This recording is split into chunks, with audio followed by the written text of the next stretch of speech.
Hi friends, നമ്മളിന്നൊരു potato wedges ഉണ്ടാക്കാൻ പോകണം കേട്ടോ. ഒരു 6-7 ഉരുളക്കിഴങ്ങ് എടുത്തിട്ടുണ്ട്. അതിൻ്റെ തൊലിയെല്ലാം കളഞ്ഞിട്ട് ഈ ഒരു ഷേപ്പിൽ ഒന്ന് കട്ട് ചെയ്തെടുത്ത് എടുത്തിട്ടുള്ള 3 മിനിറ്റ് കുറച്ച് ഉപ്പ് ഇട്ട് ഒന്ന് ബോയിൽ ചെയ്ത് വെച്ചതാണ്. അപ്പോൾ ഇനി നമുക്കതിൻ്റെ മിക്സ് തയ്യാറാക്കാറുണ്ട്. അപ്പോൾ നമുക്ക് ആദ്യമേ നമ്മുടെ ഉരുളക്കിഴങ്ങ് ഇതിനകത്തേക്ക് ഇട്ട് കൊടുക്കാം. 2 സ്പൂൺ കോൺഫ്ലോർ എടുക്കുന്നുണ്ട് കേട്ടോ. നമ്മുടെ അതിലേക്ക് ഞാൻ കുറച്ച് കുരുമുളക് പൊടി ഇടുന്നുണ്ട്. പിന്നെ ഇടുന്നതെന്ന് പറഞ്ഞാൽ മുളക് പൊടിയാണ്. അതും നമ്മുടെ എരിവിനനുസരിച്ച് ഇട്ട് കൊടുക്കാം. ഞാൻ എന്തായാലും ഒരു സ്പൂൺ ഇട്ട് കൊടുത്തിട്ടുണ്ട് കേട്ടോ. പിന്നെ നമുക്ക് വേണ്ടത് മിക്സഡ് ഹെർബ്സ് ആണ്. അത് കുറച്ചിട്ട് കൊടുക്കാം. ഞാൻ കുറച്ച് ഓയിൽ ഒഴിക്കുന്നുണ്ട്. വെളിച്ചെണ്ണ ഒഴിക്കുന്നത് സൺഫ്ലവർ ഓയിൽ ഒഴിക്കാം, അല്ലെങ്കിൽ ഒലിവ് ഓയിൽ ഒഴിക്കാം കേട്ടോ.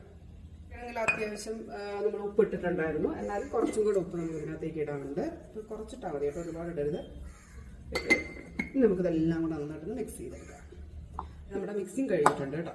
ഇനി നമുക്കൊരു 10-15 മിനിറ്റ് നമുക്കൊന്ന് മാറ്റി വെക്കാം. അതിനുശേഷം നമുക്ക് നന്നായിട്ടൊന്ന് ഫ്രൈ ചെയ്തെടുക്കാം.